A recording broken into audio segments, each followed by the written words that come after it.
Thank you, Marilyn. And welcome everybody to this debate featuring the two candidates for the office of State Representative for the 59th House District of the state of Michigan. On November 6th, District 59 voters will decide which one of these two candidates seated up here will represent this district in the Michigan House of Representatives in Lansing. As Marilyn said, I will be the moderator for tonight's debate.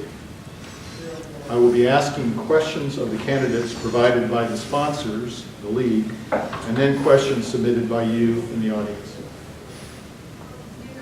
The citizens of District 59 know that good government doesn't just happen. Citizens have a responsibility to choose their elected officials wisely, and these officials in turn are expected to consider the common good of the entire community in all their deliberations and decisions. Each candidate in this debate has agreed to follow a few basic rules. We will begin the program with up to 2 minutes of opening remarks from each candidate. And then as moderator, I will ask questions of the candidates provided by the sponsors, and then questions submitted by you and from the audience. The candidates will have a set amount of time, 2 minutes, to answer each question. There will be no formally scheduled rebuttals. However, should a candidate wish to make a rebuttal, he will have to use part of his time answering his next question to do so. Please write out your questions on one of the index cards provided or on your own paper and hand them to a League of Women Voters volunteer. Please write your questions legibly and briefly. They should be questions, not statements, and they should deal with issues. One question per card, please. The questions will be reviewed for relevance and duplication before they are submitted to the candidates. Sure.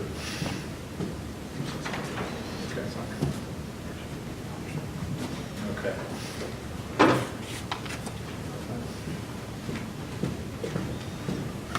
Okay. If you don't have a card, this isn't in the script. Okay, if you don't have a card but want one, please raise your hand now. League members will be picking up cards during the debate, so just signal to them if you have a question card ready. When we have finished with the questioning, each candidate will give a 2-minute concluding statement. Our timers for this evening are two league members who will be Chris Zilke and Marilyn Cloweter. Okay. They will be holding up a paddle when 30 seconds of answer time remain, and then a red paddle will arise when the time is up. So we ask candidates to observe these rules and to stop when they see the red paddle. We also ask the audience to listen silently and respectfully and refrain from any demonstrations of enthusiasm for candidates or their answers to any questions. We can give them both a round of applause at the end of the evening because indeed anyone willing to run for office and serve deserves our thanks. We will begin the opening statements with Aaron Miller. Mr. Miller. Thanks very much, Ted, and thanks for moderating. And to the League of Women Voters, thanks for hosting. I've done, this is my 4th forum now that I've done over both counties between Kalamazoo and the Berrien and Cass chapters. And it's always good to be here. It's always good to share openly with what I believe and what I'd like to do in office. For me, it's been almost 4 years in office at this point, and I'm running for 2 more years because I think there's always good that can be done. I think that there is always more work to do, just like teaching, which is my profession, my career.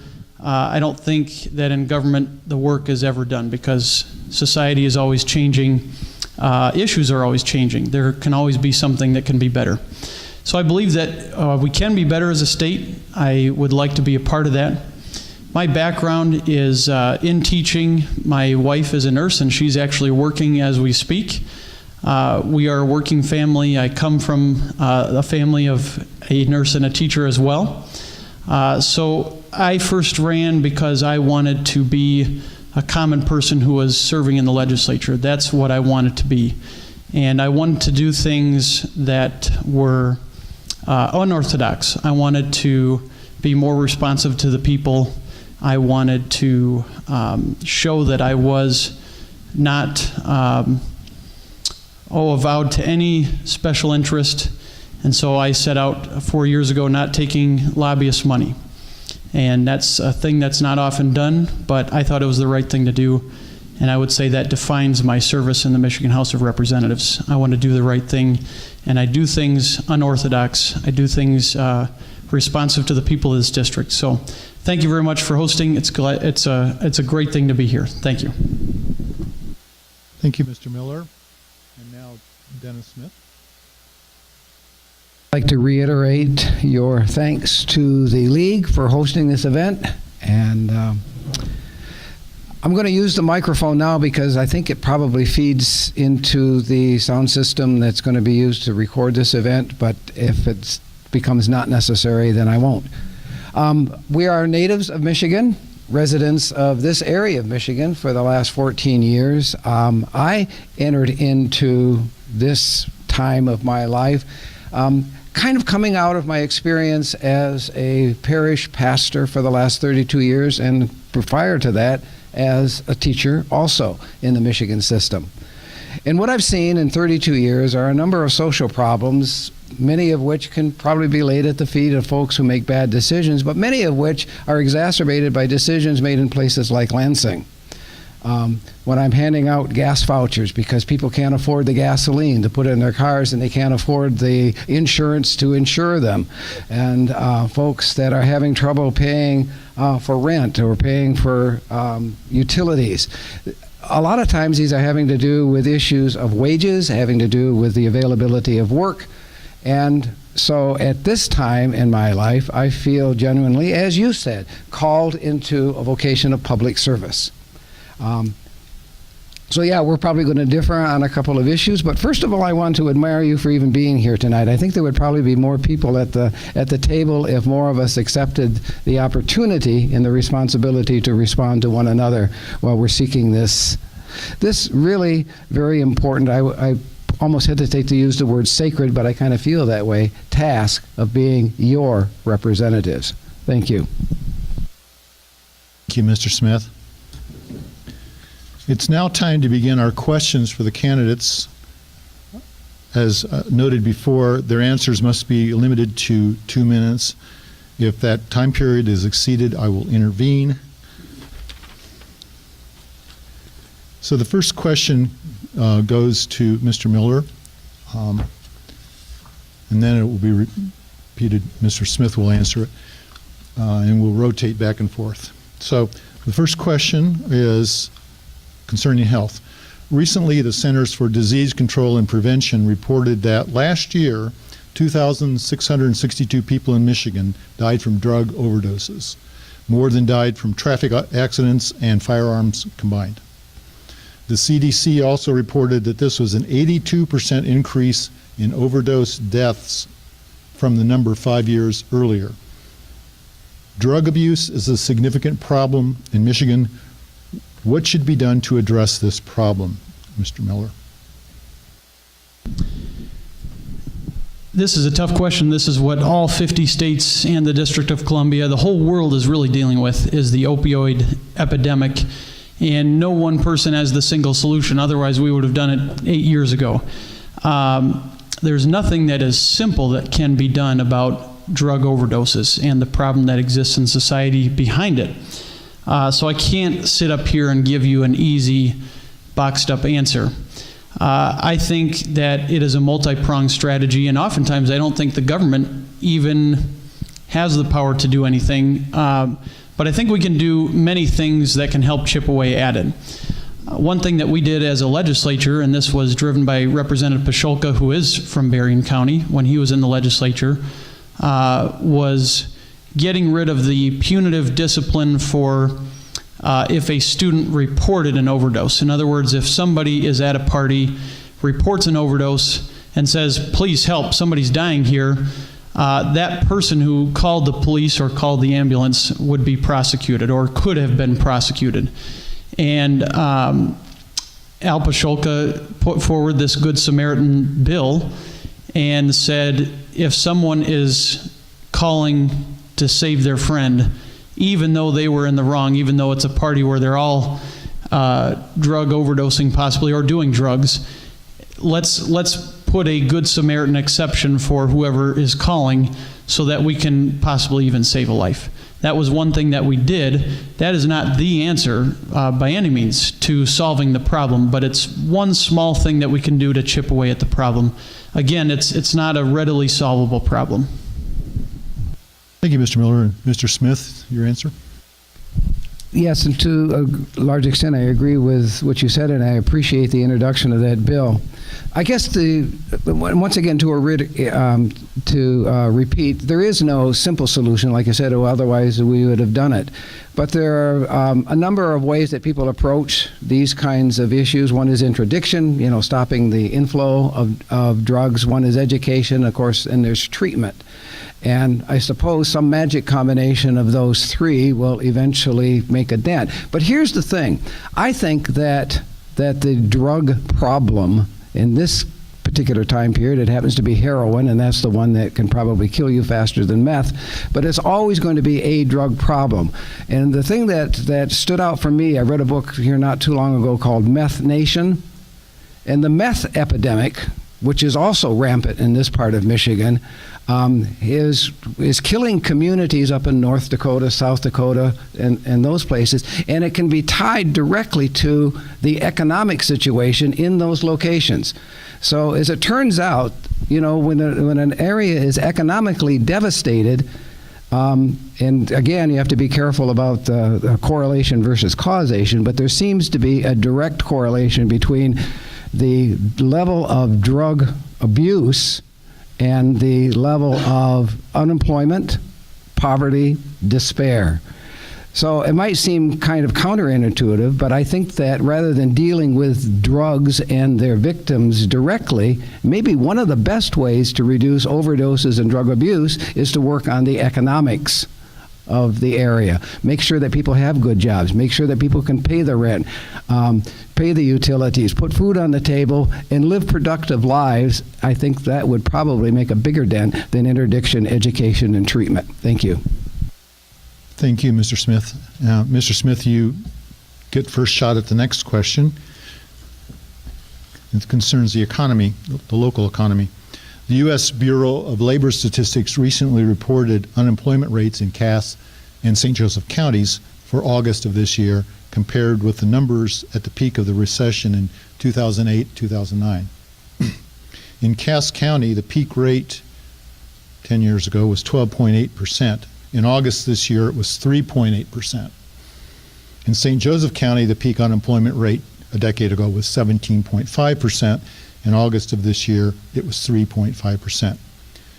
What steps, if any, do you recommend be taken by the Michigan legislature to prevent future spikes in the unemployment rate?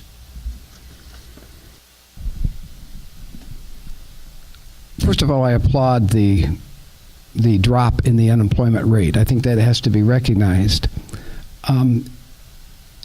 What remains a problem, though, is that though more people are being employed, they're not being employed as productively because the poverty rates are remaining stubbornly in the same double-digit levels. The wage gap is increasing. I've got some statistics that show that even though productivity is climbing in multiple percentages, wages are remaining relatively stagnant. So yeah, there are more people working, but they're working harder and not getting any farther ahead. And I think, again, to go back to my previous statement, that probably plays into the drug epidemic that we're seeing in this area as well. One of the things that the recent legislature has done is to repeal the prevailing wage law. In so doing, it has, I think, directly addressed and attacked what was one way of providing a floor of wages for people in skilled trades. By repealing the prevailing wage law, we have really kind of made it possible now for contractors to employ people at far less than a union wage. Once again, depressing the wages of those folks who depend and have the skills to go do to be engaged in productive employment at a level that can sustain them. So I think that in some ways the state legislature has acted counterproductively. Even though unemployment levels are low, the actual household income has not increased. Mr. Smith, the question is, what steps should the legislature take to prevent future spikes in unemployment?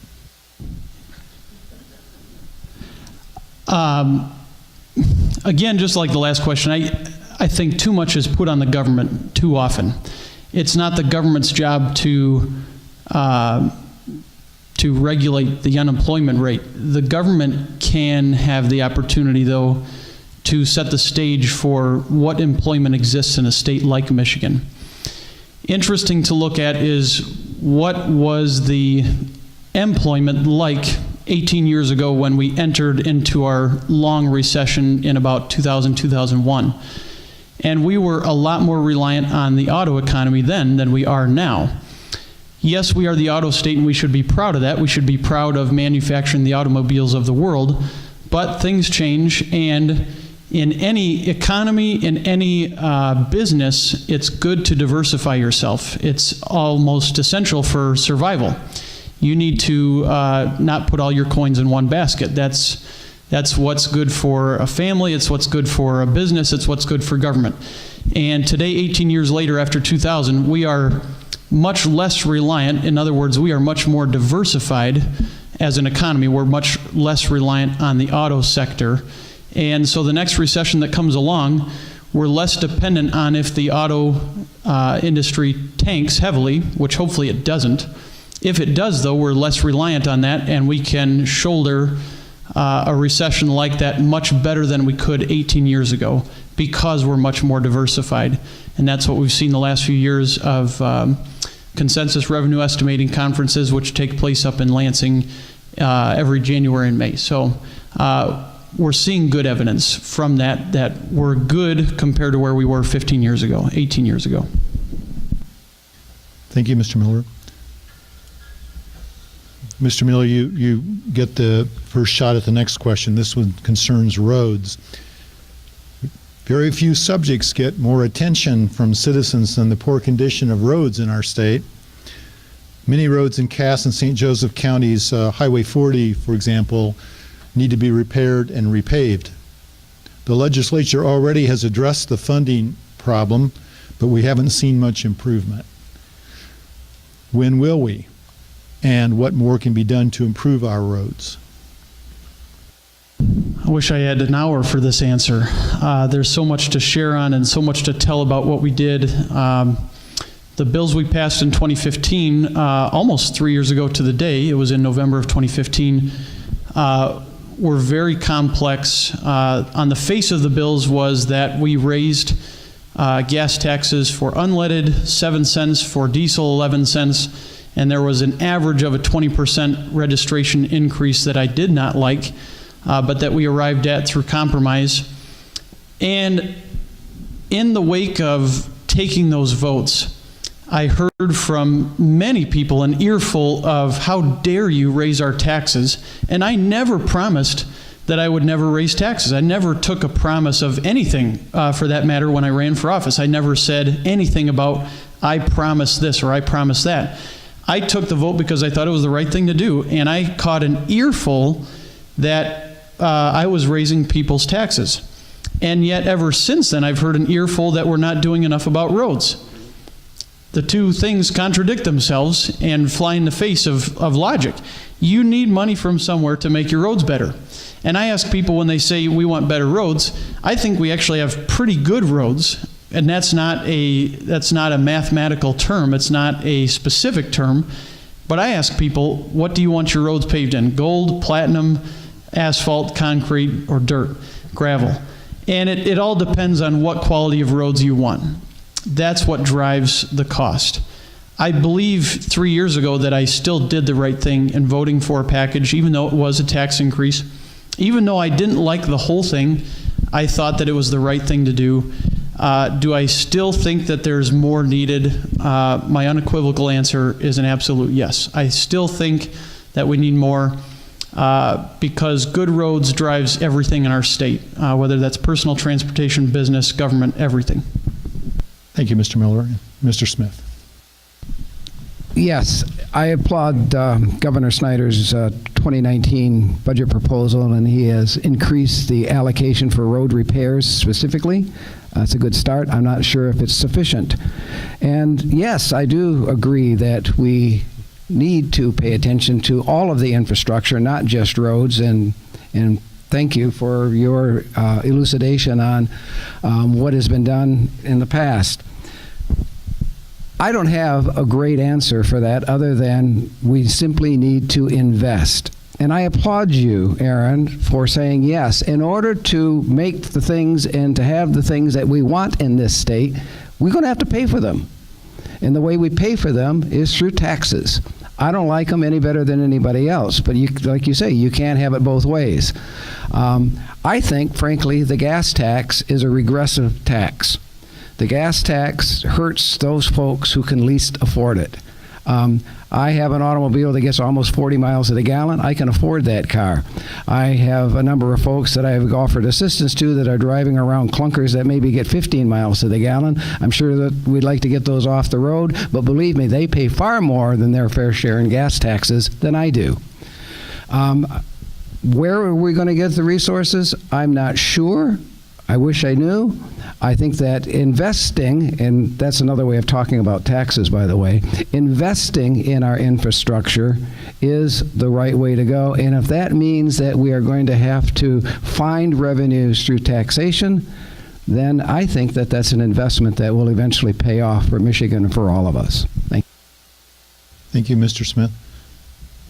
And Mr. Smith, you have the first crack at question number 4 about guns in schools. After the tragic shooting in Parkland, Florida this year, there's been a great deal of discussion of the proper role of firearms in schools. Should there be limits on guns in schools and campuses? If so, what limits do you suggest? If not, why not?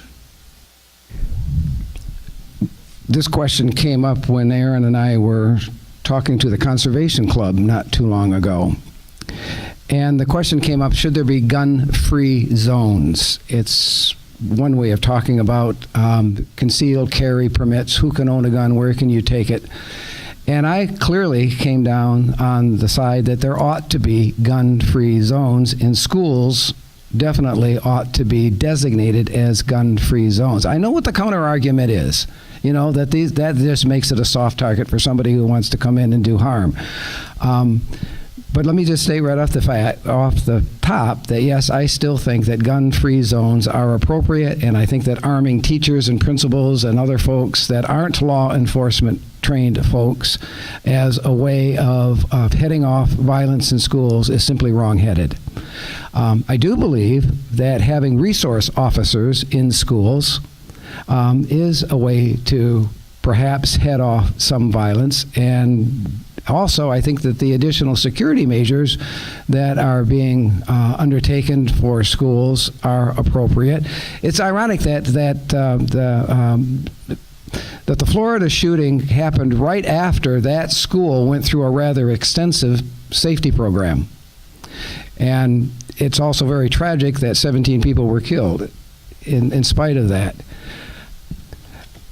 One way, and this doesn't really address the gun thing, but peripherally it does, and that is to have specific counselors, intervention counselors, to perhaps head things off on the front end. And maybe we'll get around to that question later. I've only got a couple of seconds left. But to preempt the possibility, if to the extent that you can, of somebody, coming in that's been disgruntled or bullied and creating havoc in the schools. Thank you. Smith. Mr. Miller? term gun-free zone is really a false sense of security, because a gun-free zone is only a gun-free zone for those who are legally abiding by that gun-free zone. Usually school shootings or any other shootings usually happen in gun-free zones, and so I would say that they're not gun-free zones. And the data would back up that in our carry zones in this state, which is most everywhere, our list of gun-free zones is rather short. There are very few, if any, problems. Yes, there are problems that pop up, but usually it's an illegal weapon anyway. So what is that gun-free zone doing to stop a weapon from coming into a school? It becomes a piece of paper, and it becomes absolutely nothing. That's just what the data would say. But I would support all of the above, a lot of what Dennis mentioned. We do need more school counselors in school, and that's getting away from the topic of the question itself, but of school shootings. We can't attack many of these problems in the long term because most of it is a mental health issue. But as far as gun-free zones, I think gun-free zones are simply a false sense of security. Thank you, Mr. Miller. Mr. Miller, you have first response for question number 5 concerning water. Michigan, including District 59, is rich in water resources. The state touches 4 of the Great Lakes and encompasses hundreds of inland rivers, streams, lakes, and aquifers. The water crisis in Flint, however, shows the scope of problems that can occur and the long-term impact of such problems on people and the economy. What is Michigan doing to monitor and preserve those resources? Is it enough? And if not, what additional steps should the state take? Mr. Muller. I think we're doing plenty as far as water. Again, could there always be things that we could be doing better? Yes. Are there things that some would disagree on as far as what oversight or what interference in water the state should have? And I would think the answer is yes. In Flint's case, what many people don't know or simply don't believe is that this was mostly a local issue of not following something that was in place already. And the state DEQ had some level of not malfeasance, but it did not oversee enough what was going on locally, what the locals were not doing. As far as the state's end of responsibility, we have to date appropriated over $400 million to the city of Flint to help with the problem and help take care of it, even though it was primarily a local issue from the city of Flint. So I would say that there's always some that could be better. There's something that we could do better, but I feel that we are overseeing our water as a state fairly well. Thank you, Mr. Miller. Mr. Smith? As I understand the question, there's really 2 parts to this question. One is the overall water resources, our lakes, our streams, our coastlines with Lake Michigan. And then there's a whole question of drinking water, the question of municipal water sources. And yes, the Flint water crisis did bring to our attention that a lot of the infrastructure that brings water from the ground or from the reservoirs or rivers or whatever into our faucets has been neglected for far too long. And it's not just Flint. It's also Benton Harbor. It's also, now we find contamination in wells up around Kalamazoo and Comstock. So there are a number of issues associated with the health and safety, the health of our drinking water. And you mentioned the DEQ.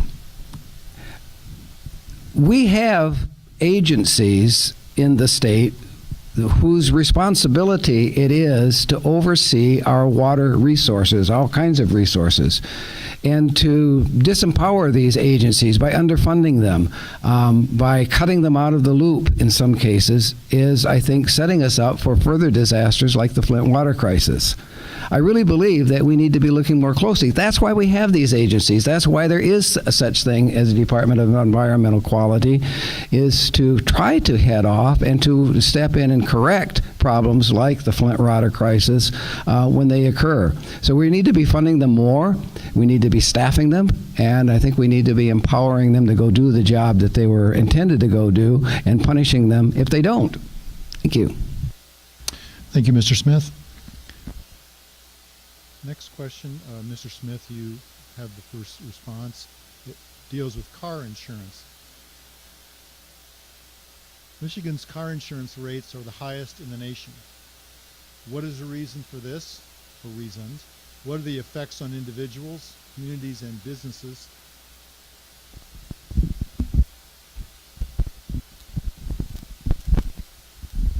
Okay. And what, if anything, should be done to address this issue?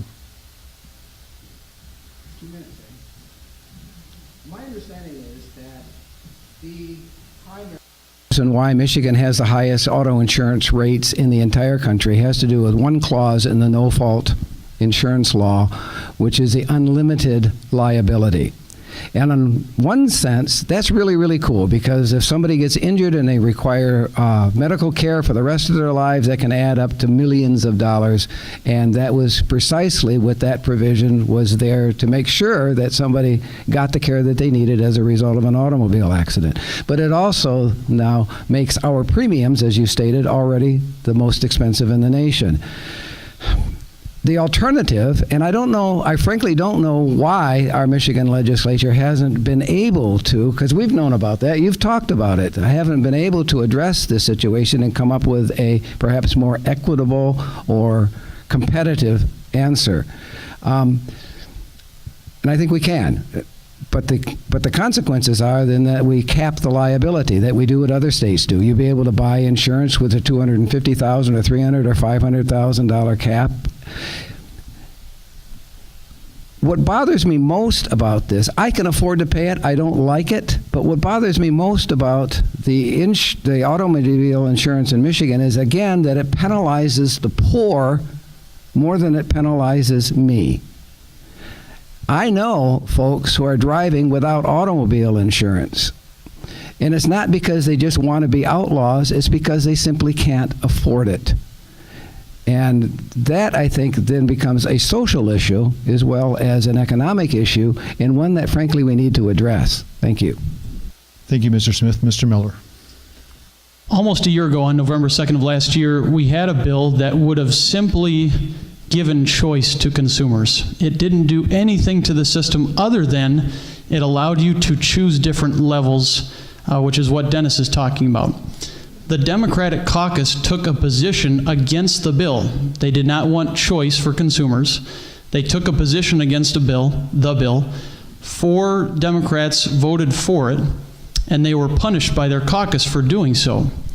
And I voted for it enthusiastically because I believed it was the right thing to do. It was going to lower car insurance. And the most important part about America is that you get to choose for yourself which level you pick. It couldn't have gotten any better.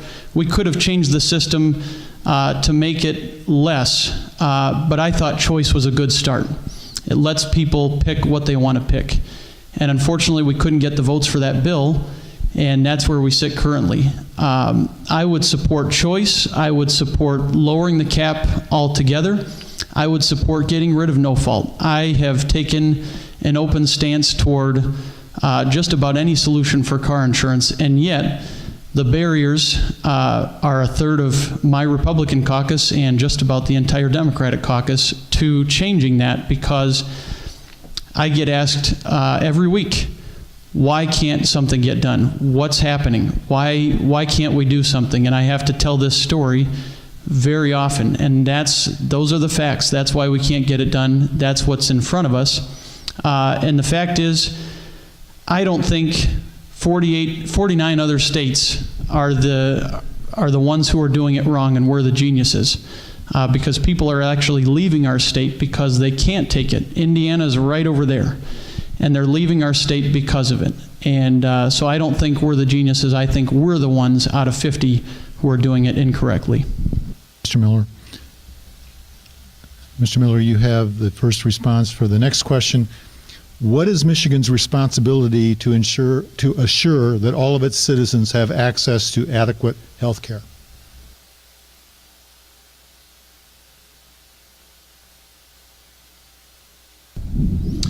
I think we're doing that right now. We've had Medicaid and Medicare for quite some time. We've also had a mandate for hospitals to treat whoever walks through the door.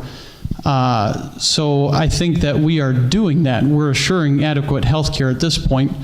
I don't think those systems are efficient at all, but it's there. My wife's a nurse, my brother's a nurse, my mother's a nurse. I have about 8 cousins who are nurses. I know the healthcare industry very well because I've seen it all my life.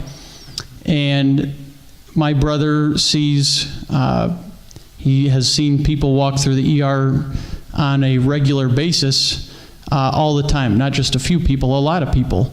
So it's there, but I definitely don't think what we're doing is the most efficient or cost-effective way to do things.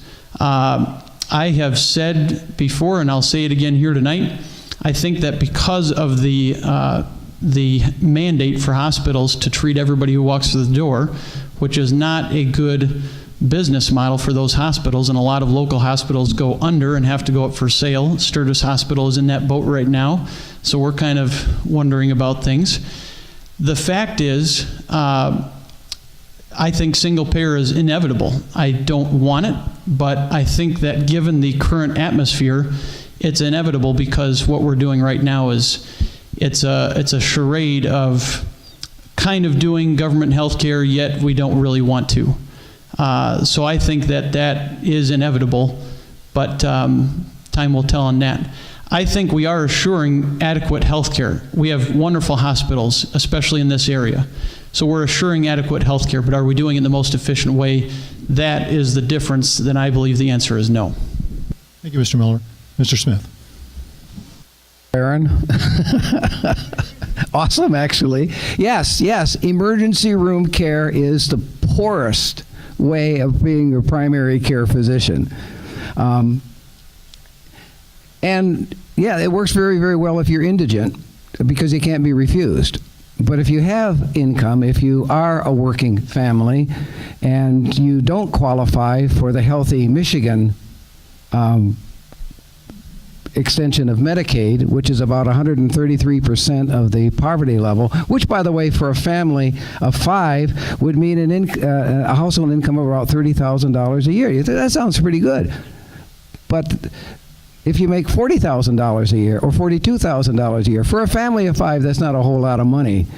Then you don't qualify for the Healthy Michigan extension on Medicaid, and then you're left with purchasing health insurance on the open market. And for a family of 5, that's going to cost more than your house payment, your rent, and food, and car payment, and even automobile insurance. So yes, I agree, and thank you very much. I think a single-payer plan is not inevitable, but preferable. In fact, even if we raise the Healthy Michigan cutoff to 166% of the federal poverty guidelines, we could insure just about all of that 650,000 folks in Michigan who don't have any insurance at all. We could make it. We could get there. And we can do this. I don't see any reason why we can't. And if we had a universal health care system, then we wouldn't have to worry about the unlimited cap on automobile liability. It would simply be there. Thanks. Thank you. Thank you, Mr. Smith. Okay, let's go to marijuana. This is the final one from the league.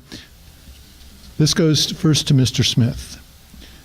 If Michigan voters approve ballot proposal number 1, legalizing marijuana, and the legislature seeks to overturn the result through a bill that includes funding, would you support such legislation to overturn the results?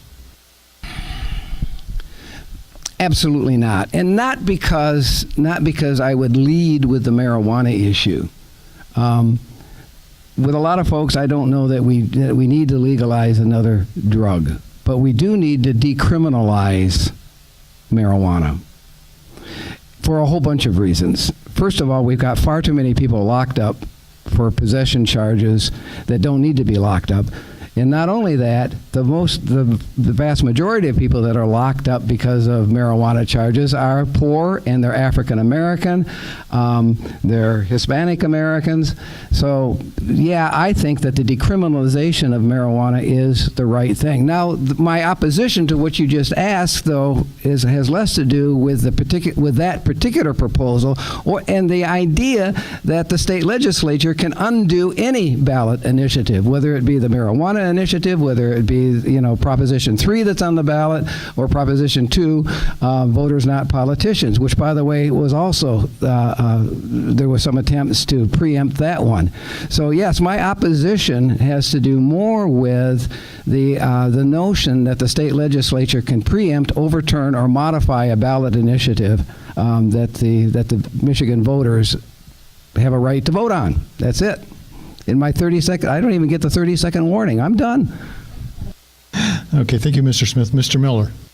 To clarify, marijuana is already on the ballot. If it gets passed, it can't be changed by a bill of the legislature with an appropriation in it. To clarify, the legislature can make a law referendum proof if it puts an appropriation in it, but we cannot go back and change something like marijuana if it passes on November 6th. We cannot go back and change that. That is impossible. You need a 3/4 majority of both chambers and the governor's signature to do that, and that would be relatively impossible. My position on marijuana, I can't speak for the rest of the legislature, but my position on marijuana, if it passes, if it's put in by the people, whether I disagree with it or not, it's going to be the law of the land, and we're going to have to do our best as a state to enforce it to the last letter of the law. Thank you, Mr. Miller. We've concluded the questions from the league, and now we go to questions from the audience, and we'll maintain the same rotation here. So this goes to you first, Mr. Miller. Do you believe women have a right to determine what happens to their own bodies, or should the government control them?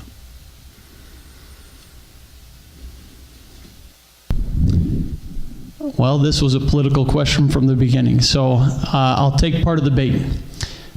I don't believe that a fetus inside a woman's body is part of her own body.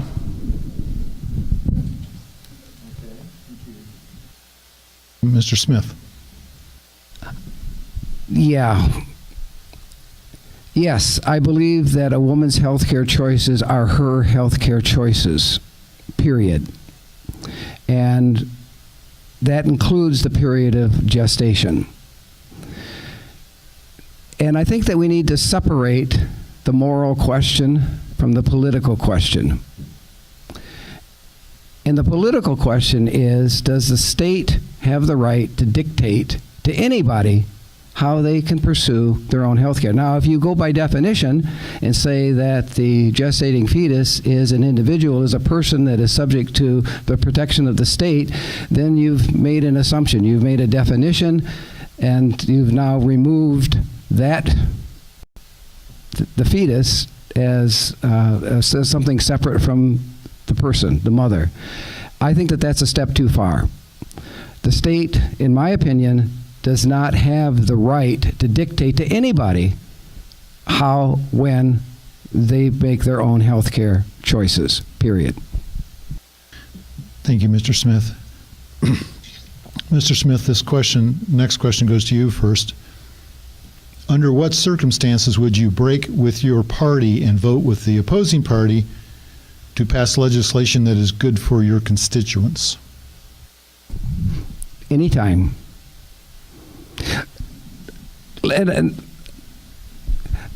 I'm entered this race because I feel a sense of duty to my community, to my own prior vocation. But what I don't need is another career. And that gives me a great deal of freedom to act in accord with my conscience and to repeat what you said, Aaron, to represent the people of the state of Michigan, particularly the 59th district, in accordance with, whatever wisdom, whatever sense of right and purpose is dictated in that particular circumstances, and not to what the lobbyists want me to do, or what the special interest, or somebody who wants to give me money for my next campaign. All of that is, for me, extraneous, because frankly, I don't need or want to make a career out of this. I want to make a difference. So yes, I am free, absolutely free, to follow the dictates of my own conscience and what I believe to be the consensus, the will, or what's in the best interest of the constituents that I serve. Thank you, Mr. Smith. Mr. Miller. My record demonstrates exactly what the question is asking. I have shown over 3.5 years that I vote against the majority of my party quite often. I choose what's the best thing to do. I'll take one example of a bill that was just vetoed by Governor Snyder, where only 2 Republicans voted against the bill. It was myself and my seatmate. And we believed that despite the good intentions of what the bill was doing, that it was a carve-out for a certain industry, in this case the aircraft industry, and we voted against it. Despite pressure from the Michigan Chamber of Commerce, we voted against it because we thought it was the wrong thing to do. And Governor Snyder actually came down on our side and vetoed the bill. And it went to show that Governor Snyder thought it was the wrong thing to do. We did too. We went against the majority of our caucus. I have voted against the majority of my party more than most other of my caucus members. So my record shows that. Our Republican caucus never takes caucus positions, never says, you better fall in line or else we will punish you. You better vote all the same. We're going to take a yes vote on this because we're going to stick together. That never happens in the Republican caucus. Where it does happen is the Democratic caucus. They have punished their members over the last 3.5 years when I've been there, whether or not they follow in line and take the votes. So I don't plan on doing it, but I don't have the pressure. It's not in our caucus. Nobody has ever said in our caucus, you'd better vote this way or else say goodbye to your committee chairmanship. It just doesn't happen. And my record shows that. You can go on MichiganVotes.org and you can see exactly what number of times I've voted against the majority of my party. It's right there. Thank you, Mr. Miller. Mr. Miller, you have first response for the next question. Energy, specifically electrical generation, is becoming a growing issue in the state. With the coming closures of coal-fired and nuclear generation facilities, what do you believe the state legislature's role should be in addressing this looming issue? I think we have a great role because electricity is much more public good than most everything else that we buy. Electricity is something that you can't go to the store and buy unless you're talking batteries, but as far as powering your home, powering everything that runs our lives here on planet Earth and North America especially, you can't buy electricity like you buy other goods. And so the government must be involved. We had 2 bills that ended up passing into law, unfortunately, that I thought were the wrong thing to do. The 2 primary electric companies in this state were breathing fire down our necks. Consumers and DTE wanted these bills, and it was going to give them more of a monopoly in this state. Yes, it was going to add to the green energy mandate in this state, but it was going to give them a further monopoly. And on a bipartisan basis, many Democrats and Republicans opposed. Many Democrats and Republicans were in favor of the bills. And I thought they were the wrong thing to do. I thought they were bad for Michigan. I thought that they were going to raise electric prices, so I voted against them. The state does have a role in those bills. Unfortunately, net metering for solar energy was reduced. Net metering is the champion for locally grown energy for you and me, for individuals. And net metering incentivized home solar energy, and unfortunately it was reduced in those bills, again, because consumers and DTE don't like net metering. It's against them. I thought net metering was a fantastic way to incentivize solar energy, And I wanted to raise the cap, not get rid of net metering. So the state does have a role. Unfortunately, I think in a bipartisan way we went the wrong way, but I think we can go back the right way. Thank you, Mr. Miller. Mr. Smith? First of all, I agree with you on the net metering. Again, I believe that providing incentives for small operations, for homeowners to contribute to the grid is one way to meet those green energy goals. By the way, the green energy goals are far too low. The consensus is now that given our current progress toward CO2 reductions and other greenhouse gas reductions, we are not going to meet the threshold where we cross over that 2-degree global warming threshold, which is going to be kind of the point of no return. So we really have to get much, much more aggressive about converting from CO2 producing energy sources, whether it be coal or natural gas, to more green energy. And I think that the state can take an active promotional role. And that's one thing I haven't seen a lot of, especially, and God help us, over against some of the localities that are actively resisting green energy development within their jurisdictions.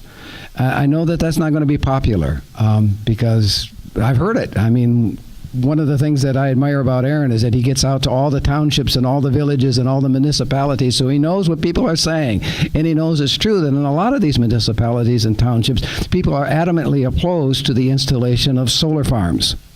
But this part of Michigan, believe it or not, is really one of the more viable places in the nation for solar energy, and that's about the cleanest energy that you can generate. So yes, net metering, I think, we need to keep those incentives for homeowners, and I think that the state needs to promote green energy alternatives. Thank you, Mr. Smith. Mr. Smith, you are first up for the next question. Do you support the transport of oil and gas under or in the Great Lakes? Why or why not?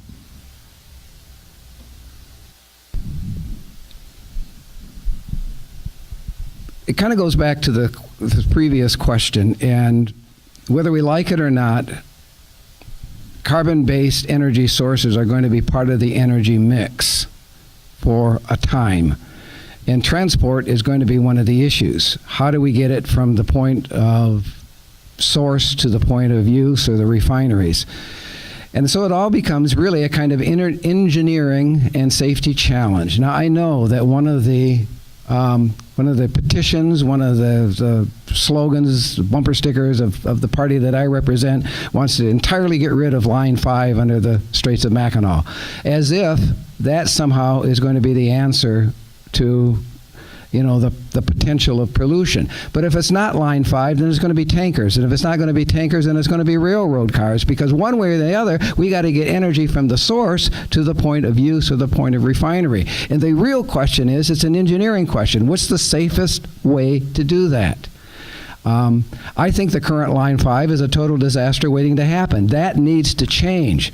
But do we need to outlaw every possible fluid transit under Michigan waterways? I don't know. I think that is a question that needs to be answered and researched well, but we also have to be aware of the trade-offs. If it's not going to go through a pipeline, then it's going to go overland somehow. And that is just as big a setup for disaster as any pipeline break. Thank you, Mr. Smith. Mr. Miller?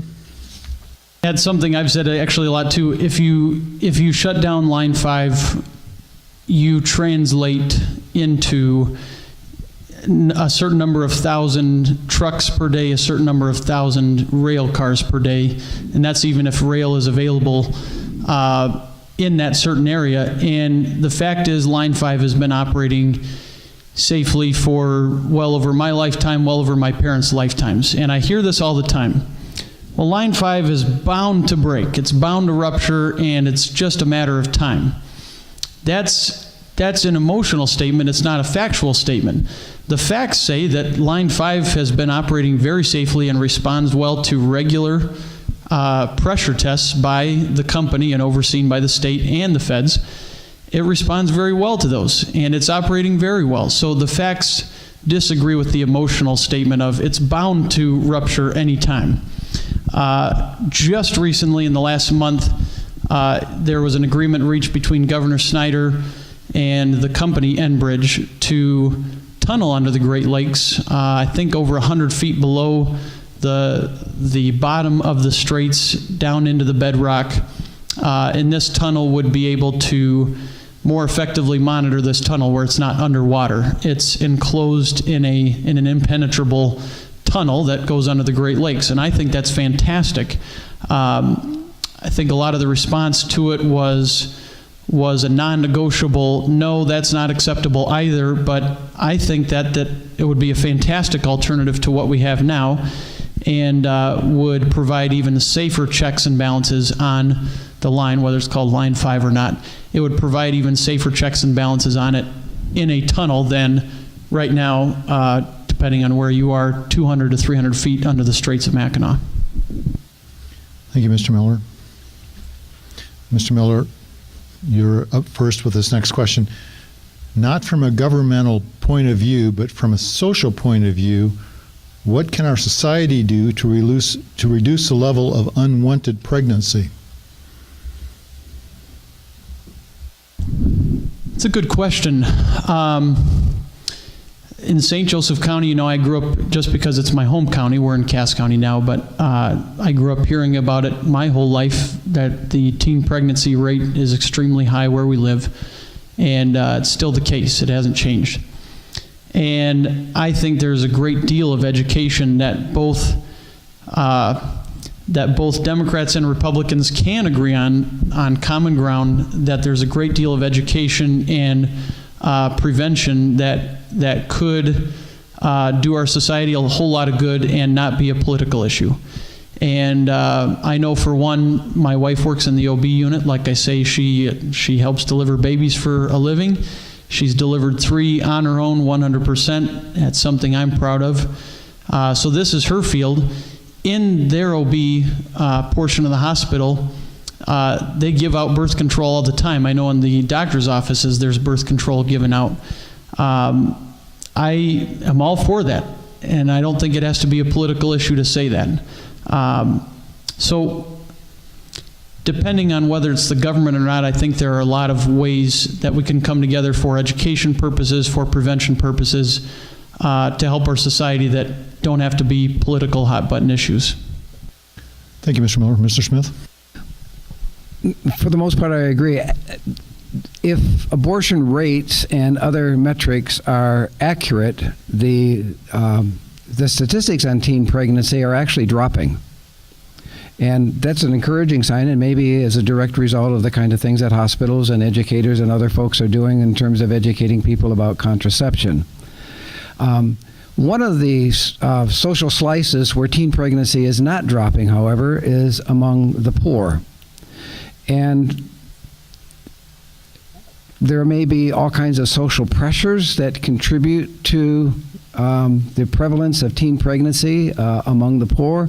I think, again, education is part of it, but I also think that we need to restructure how the government intervenes, and supplies assistance to those impoverished folks, to the poor. And I think that what we're doing with things like WIC programs and the SNAP programs are a good start, and it is having an impact. It is having an impact even among that social cohort. So yes, education, promotion of contraception, rewarding people for delaying the starting of families until they are better able financially, and providing those incentives to young women to pursue education, making that more possible for them so that they don't feel like getting pregnant and having a family is the only way that they can receive the kind of assistance that they need. Provide more avenues of choice, possibility. Thank you. Thank you, Mr. Smith. And Mr. Smith, you're first up for this question. Other states that have legalized marijuana also included in their laws the provision for people with past marijuana convictions to have those records expunged. However, Proposal 1 does not have that provision. Would you be willing to support legislation that would expunge past marijuana convictions?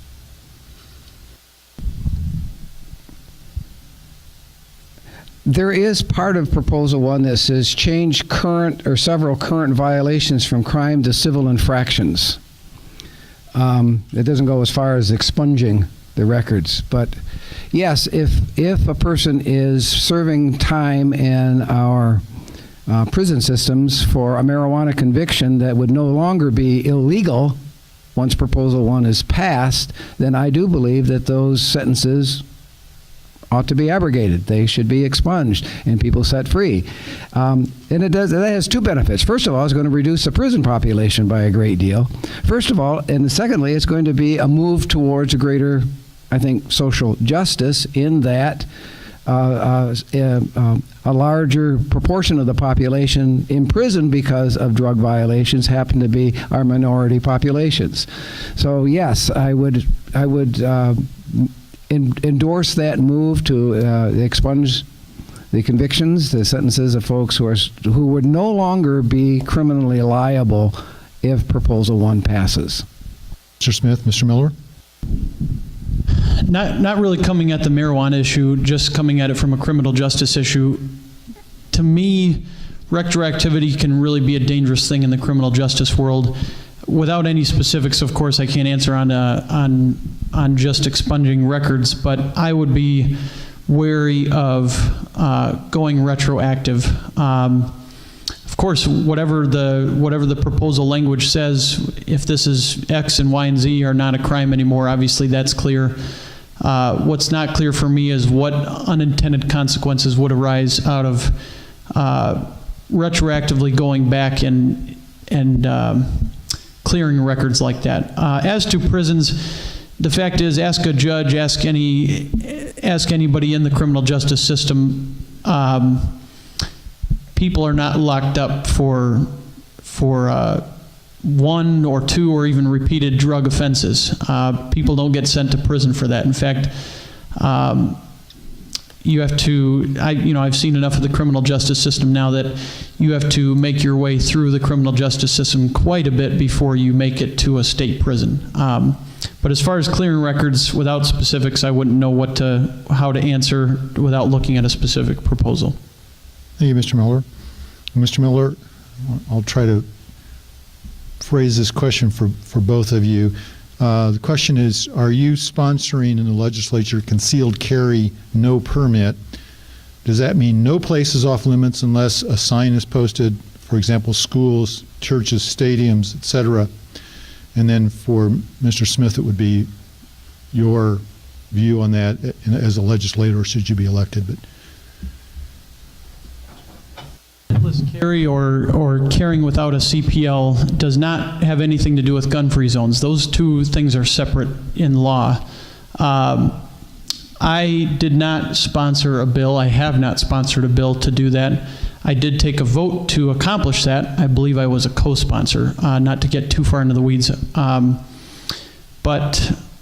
permitless carry is a little different from the question earlier with gun-free zones. Permitless carry has to do with a program and a card that you carry as a CPL holder, and that enabling you to carry a pistol, not a long gun, but a pistol. CPL stands for Concealed Pistol License. And the reason why I voted for it is because, again, looking at the facts, looking at the data, Vermont is a very progressive state that I like to point to for this one that has never had a system for concealed pistol carry. They're the only state that has never had a system. Some states have had systems and have since gotten rid of them, and they do very well as far as their issues with these individuals, and Vermont does too. So the facts say that it's already being done well in the 9 or 10 or 11 states that don't have a permit to carry a pistol. So again, I like looking at the data. Vermont is one state that I look to as a model for having never had a system. But again, it's separate from gun-free zones. Mr. Miller, Mr. Smith? I look at it in two ways. One is in principle and the other statistically. And perhaps Vermont is one of those places where it hasn't been an issue, but Vermont is also a much more rural state than Michigan is. And yes, I believe that a permit is probably the minimum requirement for carrying a firearm around with you on your person in your vehicle. And it is one way, maybe not the perfect way, maybe not the only way, to keep track of how many firearms are floating around in the community and who owns them. But it is one. And I would go back again to a sort of principled approach to that. Anybody can own an automobile. I could give an automobile to my 13-year-old kid. But not anybody can drive an automobile on public highways. You have to have a license. You have to have shown that you can operate safely a license. You have had to reach a minimum age before you can get a license. And in public space, I think that it is important, I think that it is requisite to have permit, to have a state or county, in this case, permit to carry a lethal weapon around or on your person.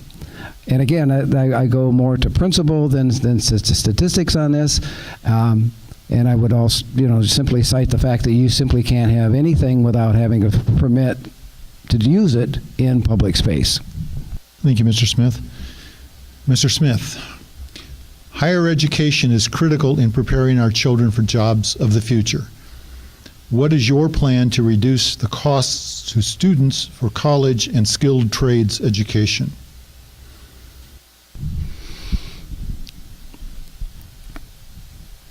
Well, that covers a lot of bases. Let me begin with the skilled trades education, which is primarily takes place in community colleges like this one.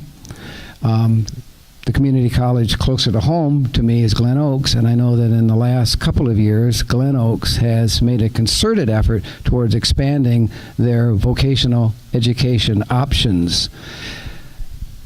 I believe that it is possible for us to make education through at least the first 2 years of community college tuition free. Again, it's going to be a matter of prioritizing. It's going to be a matter of deciding what is our goal, what does this state need, and how can we provide it. It's an investment, and it may involve some more tax revenues, but I believe that second only to mortgages, student debt is the greatest level, is this greatest indebtedness this nation has, and it's a shame. It's a disgrace. I know a person who is working on another campaign who's getting his undergraduate education in Germany. Why? Because A, he speaks German, but most importantly, he can get a whole 4 years for free as a foreign student. So, at the very minimum, I would strongly advocate to make at least the first 2 years of community college tuition free, especially, well, not especially, but for anybody. But it would enable us to provide the education for vocational training, which we sorely need in this state. Thank you, Mr. Smith. Mr. Miller? There's no such thing as a free lunch, and there's definitely no such thing as a free higher education. The money, again, has to come from somewhere. If 2 years of community college being free is the solution, why not make it 8 or 10? Okay. It would cost way too much, and I would disagree with that notion, but making something free and taking the value of paying for something out of the equation, I think, is the wrong answer, and I think takes the value out of a higher education.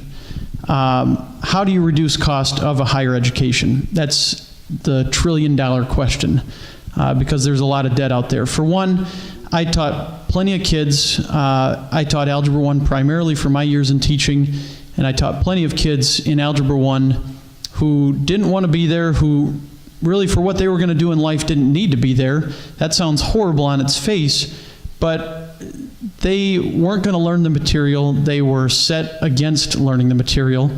And honestly, where they were going to end up in life, they could have used something else that would have benefited them more. And that would have been for some a tech education, for some auto shop, for some maybe working in a field, apprenticing under an electrician or plumber right then during high school. We as a society should be taking a look at all those options, and I think that's what we're doing wrong right now. We're shuttling kids through, pardon the cliche, but we're shuttling kids through a one-size-fits-all education system. And I think in doing so, we disservice the poor the most, in that we're not doing right by them as a society. We're saying that you need to go through what everybody else is going through. I'd love to talk more on the subject, but my time's up. Thank you, Mr. Miller. The final question from the audience, and therefore the final question of the night, is a really good prelude to your closing statements. So for Mr. Miller, the question will be, what have you done for Cass County in your 2 terms? And then for Mr. Smith, it will be, what are your key objectives if you are elected so?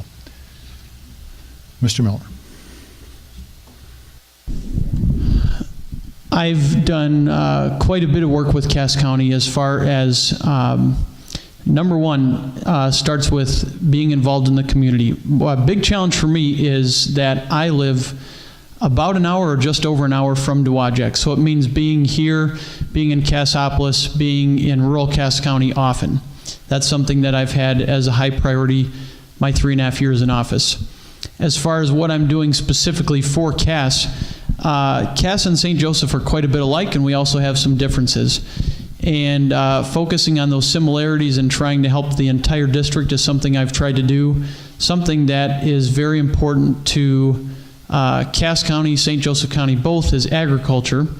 And I'd like to point to just one accomplishment that took me 3 years about and was finished this summer. It was cited earlier, Cass County and St. Joseph County are actually 2 of the most water-rich places in the world. It's something that is unique and special and pretty awesome that we live here. And the high-capacity water withdrawal tool, the tool that the DEQ uses to oversee high-capacity water withdrawals, was broken. It was broken for the consumer, and in that way of being broken, it didn't even benefit the environment. We were doing a disservice to science in general under the tool that we were using. Now, that tool was pioneered ahead of other states 10 years ago, and that's great, but we fixed it this summer, and it's going to help Cass County and St. Joseph County both on the consumer side. It's going to be a much more rigid system that still protects the environment, and it's going to be a win for consumers. Again, agriculture is huge here, and it's going to help Cass County and St. Joseph County for the years to come. Thank you, Mr. Miller. Mr. Smith? When I look at the demographics of these 2 counties, again, I see many of the same similarities, but the one that leaps out at me the most is the relatively few number of folks who possess the educational skills to fill the jobs that are needed currently and the jobs that we hope to create in this district. So for me, the number 1 priority would be to do whatever I can do to improve the educational opportunities of students in this district. And that goes back to the vocational, the CTE, expansion of those kinds of programs, as well as other educational opportunities. And I think that that's going to address the other thing that leaps out at me when I look at the demographics of this district, and that is the relatively high poverty level, especially of single parents with children.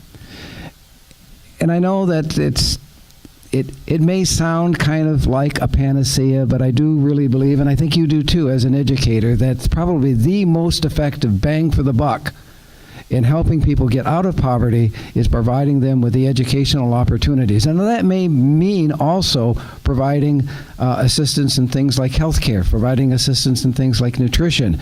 But whatever it is that helps people to acquire the skills in order to be self-sufficient finally lies at the doorstep of our public education institutions. And those are the things that I'm going to seek to promote. Mr. Smith? Well, that It's the end of the questioning. We now, each candidate will have up to 2 minutes to give concluding remarks, and we'll begin with Mr. Smith. Once again, thanks for the opportunity. I think that that such opportunities help us to hone our skills in answering difficult questions that we didn't know anything about ahead of time. But it also gives me an opportunity to appreciate, without disparaging, the contributions that you, Aaron, have made to our government, and I want to applaud those.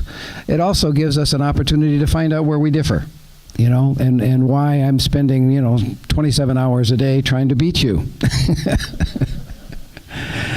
So all of this is good. This is good, and I would actually welcome an opportunity to do it more. I don't know how many other chances we're going to get in the next 2.5, 3 weeks, but I certainly am seeking the endorsement of this district to represent them, even if it displaces you, I'm sorry to say. But, and again, for all the reasons that I noted during my opening remarks and the last answer to the question, I believe that there are important needs in this district that are not being addressed. I think it's a matter of priorities, it's a matter of philosophical approach, and why I'm in it is to have an opportunity to address those. And thank you for the opportunity to speak to you about that. Thank you, Mr. Smith. And Mr. Miller. Yeah, I'd just like to echo Dennis in thanking the league for putting on this forum. For those of you who came out to watch this evening, I appreciate you being here. I enjoy talking to my constituents. I enjoy talking to people to, again, make the appeal. I'd like to say what I said 4 years ago, what I said 2 years ago. Test me and see if I'm your right candidate to represent you in the 59th district, to see if I represent the values of this district and am the best person to represent this district up in Lansing. Test me and see if I'm that person, and I'll put up my answers and my beliefs up as a test. But it's been an amazing privilege these last 3.5 years to represent this district. It's been a pleasure because it is a public service. Sometimes it's hard. There are good days and bad days, but it's been a great pleasure to do this. And again, I think there's always more that we can do better as a state, and that's why I'd like to continue doing that work. Thank you for coming out. Thank you, Mr. Miller, and thank both of you for coming and answering questions and for not running over the time. No hand slapping was needed. So this is the end of our debate tonight for the 59th District, and encourage your friends, family, strangers to vote on November 6th. And thanks everybody for coming, and let's have a round of applause for our two candidates.